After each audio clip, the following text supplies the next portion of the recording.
how's it going? You have a Honda also? Yeah. Looks brand new. Yeah, it is. It is.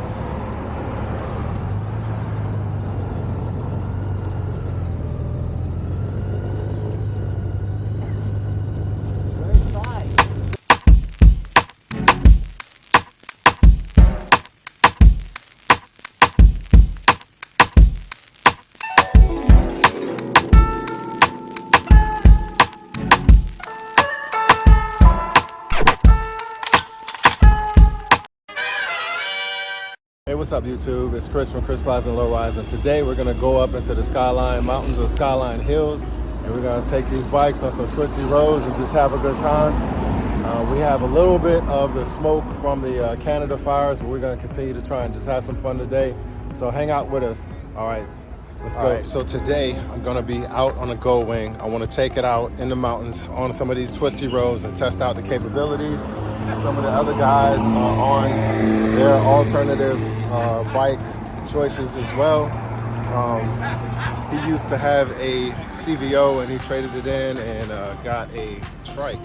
And so he's gonna take it out on the mountains today and just kind of see how that rides. It's gonna be a first for him with something that large. And so, yeah, man, we're just gonna be out here riding. Yes. So we got another bike out here today, and he's gonna be hanging with us too. He's on a boulevard, and so we just got all the different style bikes out here today. We're gonna see how they're gonna fare up and how they're gonna do in the mountains and on the roads. So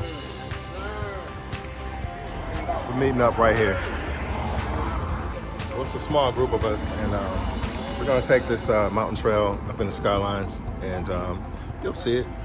I'll have it on video. I've never done it before. I think I might have done it when I was in a car, but just driving through that area. Maybe, maybe not, but anyway, it's not important. Let's go. One thing I love about this Goldwing is, since I don't have to use a clutch, I could just sit at the lights comfortable, drink my drink, and enjoy the ride. No clutch pressure on my left hand. I just love it. Fully automatic and no first gear to worry about being in. A lot of time is spent trying to wonder if you're actually in first gear. With the dual clutch transmission, it's just an easier transition into a smoother ride.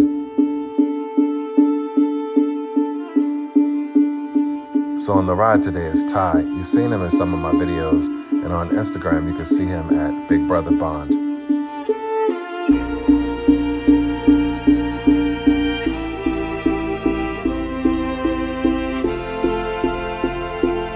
Also on the ride today is X, we had just met, and there's Marcelo, he's a H.O.G chapter member, and coming up on the trike is Jeff. Jeff is the historian of the Harley-Davidson Fort Washington H.O.G chapter. Wake up, filthy.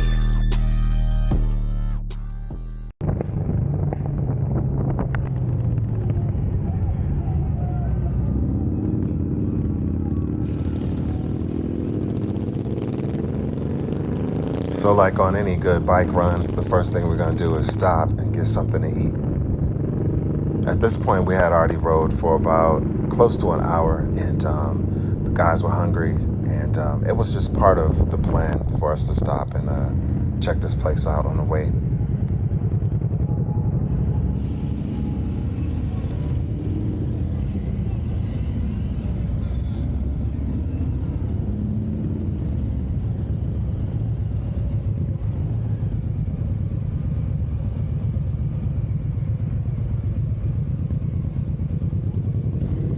So at this point, I'm wondering what's taking these guys so long to park their bikes. But as you can see, when I move up a little bit, the parking lot has some challenges. It's a few pits and stuff in there and potholes and things like that. And guys want to think about the perfect parking space to get in so we could all park together. But it's just part of the ride. You already know.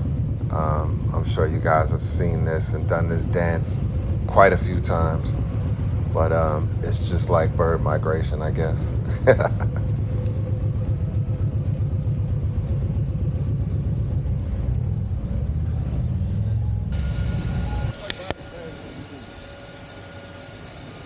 Dude, if you want to go third, you can go, you know? You don't have to go behind me. I'm too slow. No, man, I'm chilling. I was just, when I went by, I was trying to record everybody. Oh, yeah, that's fine, yeah.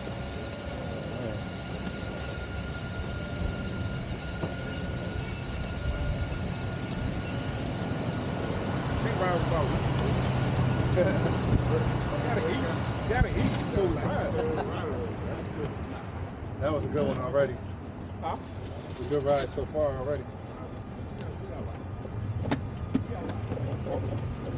So I guess one of the things that you can practice as a group, if you're going to constantly be riding together and stopping, is, you know, speed drills, getting on and off the bike, putting stuff in the bike compartments, and just getting in and out and ready to go.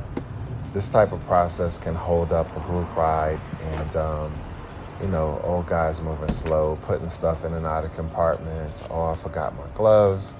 I need to put this on the seat. I need to lock this in the bag. Do the dance and go. It really holds up a trip. I've seen people park and, you know, they want to be doing all kinds of stuff. So our first stop that we decided to take was at Marshall Diner. And I'm gonna go inside and see how it is.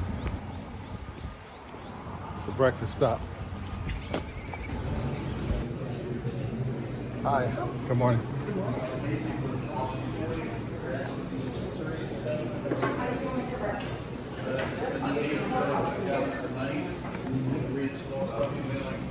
All right, so just like that, we have finished eating there. It is good.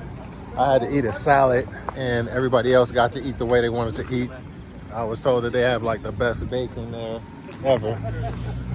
For all y'all who eat bacon, these guys are ready to hop on and continue to head towards this mountain. Hey, there's another Goldwing rider, but it's funny, you know, I'm saying hi to him. I'm with a group of guys on Harleys and other bikes and things like that, but hey, a ride is a ride, right? So we're just out on the road. We're heading down 66 westbound, and we're gonna head towards Front Royal, Virginia, and we're gonna take the turn and head towards Shenandoah National Park so we can get up to the Skyline and ride in those mountains and take some of those twisty curves and see how these bikes all perform. Most of us are on our secondary bike. We are preparing for Harley-Davidson homecoming, and our primary bikes, we are just letting rest and getting ready for this long trip to Milwaukee. I'm not sure if you guys are going to attend the Harley-Davidson homecoming, but it's going to be epic, and I hope to see most of you guys out there. So as we ride the Skyline Drive in the Shenandoah National Park is one of the 50 Rides One Nation Challenge for the Harley Owners Group. It's a pretty cool challenge. Each stop that you go to, you want to show like the picture from the book cover and post the picture on their website, and they send you a nice coin. It's pretty cool, and it's just a good incentive to hit a bunch of spots for these challenges.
So as we make entrance into the Shenandoah National Park, there's normally a $25 fee. However, if you're a veteran, you could apply for a Parks card online or at the entry, and that will allow you entry into all the parks nationwide complimentary. It is a great way in which they show honor to military veterans and their families for serving their country so valiantly.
you too. So we stopped and we're up in the Shenandoah Valley and the mountains, and so far that's what we can see. We have a lot of the smoke still from Canada. This week the air quality index is very bad, but by tonight it's supposed to be cleared up, so you can kind of see like up high it's clear, down low it's getting still hazy. So it's a good time. Everybody's riding within their capabilities. The Goldwing is doing fascinating. I just want to pull that thing and go like 90 miles an hour around these turns, but I'm not going to do it. But yeah, no, it's a good ride though. You'll see it on the video camera, on my other camera set up there. But yeah, it's definitely a bike that you can maneuver through twisties and not feel the weight. You can pull that thing around. So I'm missing my Harley, I'm missing Grady, so I can't wait to get Grady back and get that up here on the road. So I kind of hear the engine revs when I'm moving through the mountains and things like that. So Jeff, man, tell us about, so you started off, well, not started off, but the last bike you had was a CVO Street Glide, and now you're on the, tell us about the difference that you feel already within the mountains and things like that, going around the twisties and stuff. Well, the main difference I see is with my two-wheel, you know, I can just lean into the turn, take it as a flow, really wasn't a lot of effort. But I know with this, I have to lean the opposite way, I don't counter steer, so going around the turns, I got to get over the fact that I'm not going to tip over, because it don't. And right. then once you get past that fear, you can pretty much handle it.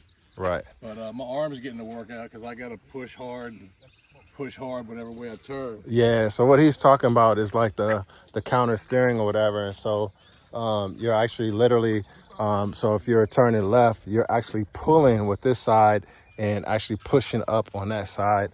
And it's a different ride. So like, I guess if you have rode ATVs before, it is similar, like a similar concept to riding an ATV.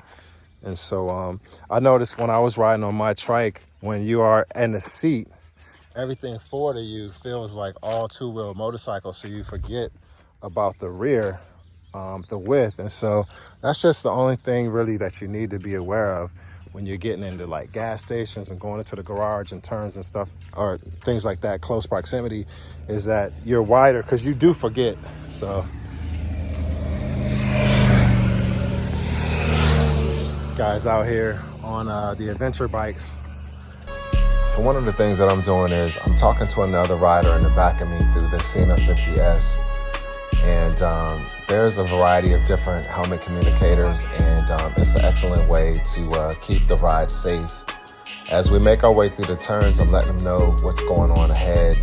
I'm letting them know if it's safe to pass. I'm letting them know if I see animals or gravel on the road. And it's just a way safer way to ride. And also, it will keep your alertness level up if you've been riding for a long time. X and I had just met on this day of the ride, and we kind of talked about things the whole way through. So we're like way up here. We're gonna stop at a few more areas and then go to some store. And man, it's just unbelievable. It's nice up here. Some people that don't like heights, probably not a good place for you, but I'm loving it.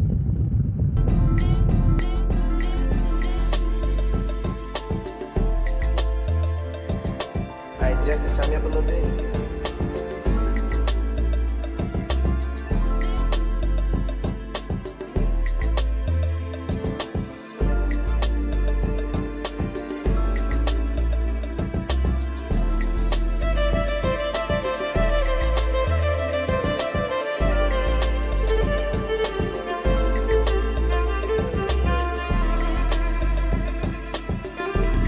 So as we carve our way up through the mountains, I'm looking at my outside air temperature, and it is close to 90 degrees. So it's about that time to take a stop and get something cold to drink and kind of like just get off the bike and stretch. I have a drink with me, but I need some electrolytes at this point, and everybody else, they want to replenish and just get something fresh to drink as well.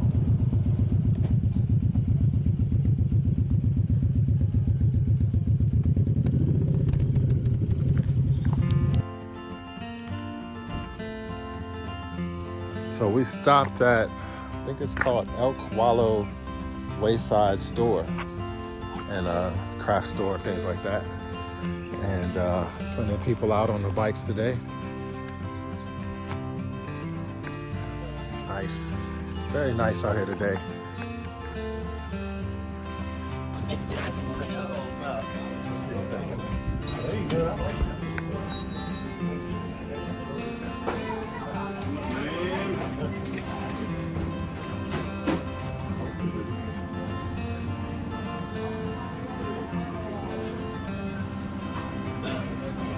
So in DC, we now have bears downtown, also in Maryland and some of the Maryland areas like close to DC. And I think they come from up here.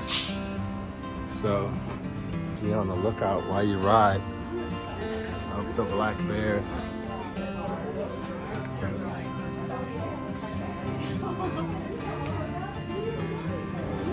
So inside the store, there's also a kitchen and lots of stuff on the menu.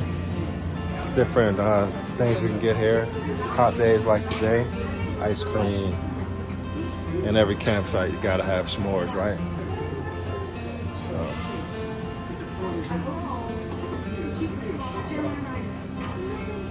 S'mores kit.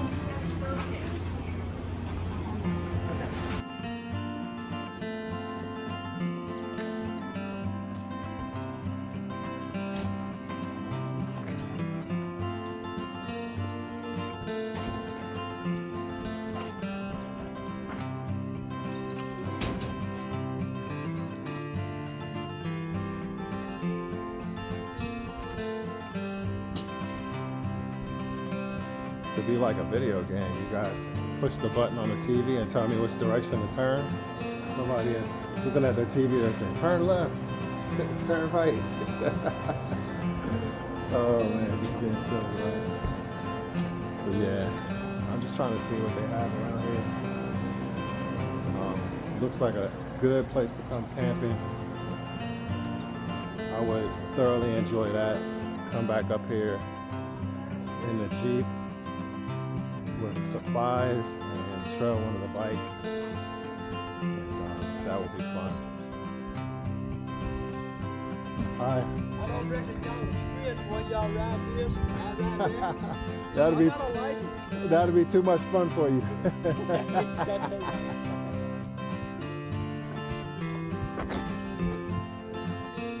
Alright. Get some liquid sunshine going. I'm looking at the clouds. I didn't see rain in the forecast, but I did bring my rain suit, and that'll just make the ride more adventurous.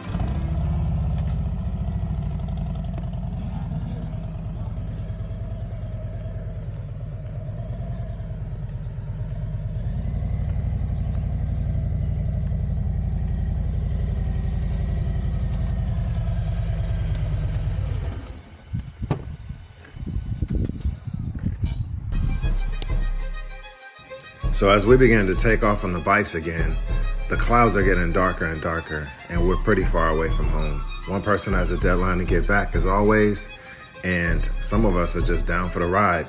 However, thinking about these twisty turns and heavy rain, it's pretty much gonna be a dangerous ride if we get caught up in it. So we're trying to make our way down, but at the same time, still have a little bit of fun.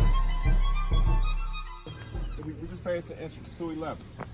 That'll get us back home in about 2 hours. If we keep going and take the 33 exit, it's going to add another hour, hour and a half to the ride. So right now, I think we're on track to get back at like 2 or something. Oh, it's after 12, man. Yeah. It's 12:30. Is it? Yeah, it's 12:30. Yes, yes. So right now, we're on track to get back at like 2:30. If we getting back at 4, we add that. And just like that, we're back on the bikes, and it is a very nice ride on the way back down. We get a lot more curves, and we can kind of pick up the pace a little bit. There's no cars in front of us, and we're just enjoying it to the max. I had the Goldwing in sports mode, and one of the things that I was doing was paddle shifting, and that was a fun feature to use. I could upshift and downshift, and I just really felt like I wanted to pass Ty on some of these curves, but I had to be mature enough not to. Ty's rode the Skyline Drive several times, and it was my first time. And the urge to really push this Honda Goldwing to the max was just unbelievable. I was very impressed about the positioning that I can get the bike into, the comfort that I was in, the cornering, the steering, all the suspension features. I really enjoyed the ride on this bike, but I can't wait to do it on my Road Glide. It's going to be very interesting to see the changes in the new Road Glide and the previous model Road Glides on roads like this, and I can't wait to compare the two Road Glides, the 2023 CVO Road Glide and the 2021 Road Glide Limited. Roads and temperatures and conditions like this are just made perfect for those who want to review and test bikes. This is a perfect location to do it. For those that live in the DC, Maryland, and Virginia area, this is a perfect getaway that's not too far of a ride that you can get up to. And it's similar to the Tail of the Dragon, not as extreme, but it will get you that feeling and the rush that you need when you are trying to enjoy and push the maximum capabilities of your bikes.